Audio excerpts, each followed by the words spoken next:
नमस्कार मित्रांनो, आज आपण एक अत्यंत महाराष्ट्र सरकारने घेतलेल्या महत्त्वाच्या निर्णयाबद्दल चर्चा करणार आहोत. मित्रांनो, हा निर्णय शेतकऱ्यांसाठी अत्यंत महत्त्वाचा आहे. तुमच्याकडे जर शेतजमीन असेल किंवा तुमच्या कुटुंबाला जर शेतजमिनीची वाटणीपत्र तयार करायचं असेल, तर ही बातमी तुमच्यासाठी अत्यंत महत्त्वाची आहे. महाराष्ट्र सरकारने नुकतेच म्हणजे कालच असं एक परिपत्रक काढलेले आहे, ज्यामध्ये हे वाटणीपत्र करताना लागणारी नोंदणी फी आता माफ केली आहे. जे तुम्हाला वाटणीपत्र करताना नोंदणी फी द्यावी लागत होती, जी आधी हजारांमध्ये होती, ती आता काहीच नसणार आहे. म्हणजे ते शुल्क पूर्णपणे माफ करण्यात आलेलं आहे. सोप्या भाषेत सांगायचं झालं तर एखादी जमीन आपल्या वडिलांच्या किंवा आजोबांच्या नावावर असते. त्यानंतर ती जमीन ह्या वारसांमध्ये वाटप करताना अनेक कुटुंब वाटणीपत्र तयार करतात. वाटणीपत्र तयार करण्यासाठी आधी नोंदणी फी आकारली जात होती. या नोंदणी फी आकारल्यामुळे अनेक जण वाटणीपत्र तयार करत नव्हते. अशा समस्या अनेकांना येत होत्या. यावरच महाराष्ट्र सरकारने आता नोंदणी फी माफ केलेली आहे. त्यामुळे शेतकऱ्यांचे पैसे आता वाचणार आहे. या निर्णयाच्या आधी वाटणीपत्र करताना नोंदणी फी द्यावी लागत होती.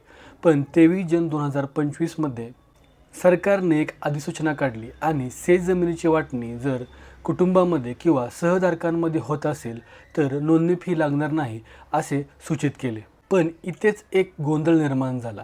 काही लोकांनी तहसीलदार कार्यालयात न जाता थेट आपसात करार करून नोंदणी कार्यालयातून वाटणीपत्र तयार केले. मग अशा वेळी अशा करार करताना नोंदणी फी आकारली जात होती व काही ठिकाणी माफी केली जात होती. त्यामुळे लोकांच्या मनात गोंधळ निर्माण झाला होता. यामुळेच 20 एप्रिल 2026 रोजी महाराष्ट्र सरकारने एक अधिसूचना काढून एक परिपत्रक काढून असे स्पष्ट केले की शेतजमिनीचे जे काही वाटणीपत्र असेल किंवा वाटणीपत्र हे कुटुंबांमध्ये आणि सहधारकांमध्ये होत असेल तर कोणत्याही परिस्थितीमध्ये नोंदणी फी आकारली जाणार नाही.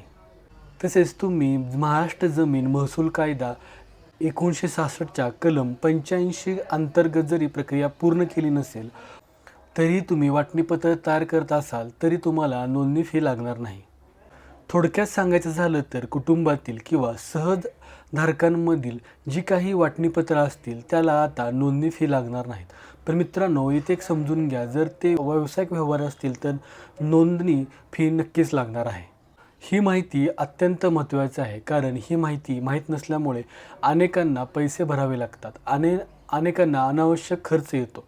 या सरकारच्या निर्णयामुळे शेतकऱ्यांना अत्यंत महत्त्वाचा फायदा होणार आहे. मित्रांनो, ही माहिती आपणास कशी वाटली आम्हाला नक्की कळवा आणि अशाच नवीन व्हिडिओसाठी आमच्या चॅनलला सबस्क्राईब करायला विसरू नका. पाहत राहा लॉ टॉक्स मराठी. धन्यवाद.